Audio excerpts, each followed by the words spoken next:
জ্বালানি তেল নিয়ে ভোগান্তি কমছেই না। আজও সাময়িকভাবে বন্ধ রাখা হয়েছে অনেক পাম্প। যেসব পাম্পে জ্বালানি তেল রয়েছে সেসব জায়গায় রেশনিং পদ্ধতিতে বিক্রি করা হচ্ছে। চাহিদা মতো তেল না পেয়ে ক্ষুব্ধ গ্রাহকরা ঘন্টার পর ঘন্টা লাইনে দাঁড়িয়ে থেকে অসহিষ্ণু হয়ে হাতাহাতিতে জড়ান অনেকেই। এদিকে অভিযান চালিয়ে দেশের বিভিন্ন জেলা থেকে বিপুল পরিমাণ তেল জব্দ করেছে প্রশাসন। সিলন টি রপ্তানিতে শীর্ষে। জ্বালানির জন্য লাইনে দাঁড়িয়ে থেকে অসহিষ্ণু হয়ে উঠছে মানুষ। খুলনায় তেল নেয়ার সিরিয়ালকে কেন্দ্র করে মারামারিতে জড়ান গ্রাহকরা। দীর্ঘ সময় সিরিয়ালে দাঁড়ানোর পর চাহিদা মতো তেল না পেয়ে নড়াইলে পাম্প সংশ্লিষ্টদের সাথে তর্ক জড়ান গ্রাহকরা।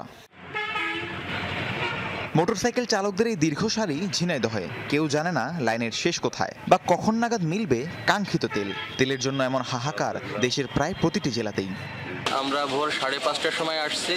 যখন আসি তখন আমাদের সিরিয়াল ছিল 355। তো গত 9.5 ঘন্টা 8 ঘন্টায় আমরা শুধুমাত্র পাম্পের থেকে হয়তো 100 মিটার আসছে, মানে আর আসছে। পাশে দাঁড়িয়ে আছি এখন কিন্তু এখানে ওই আপনার পলিটেকনিক কলেজের সামনে ছিলাম। কত গাড়ি সব ঢুকেছে।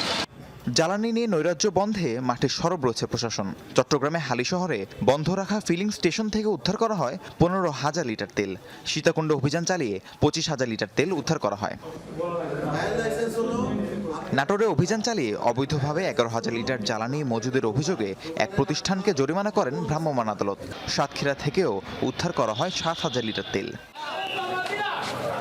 এদিকে চুয়াডাঙ্গায় জেলা প্রশাসন কার্যালয়ে সকাল থেকে শুরু হয় ফুয়েল কার্ড বিতরণ। রাহিম সারোয়ার, যমুনা নিউজ।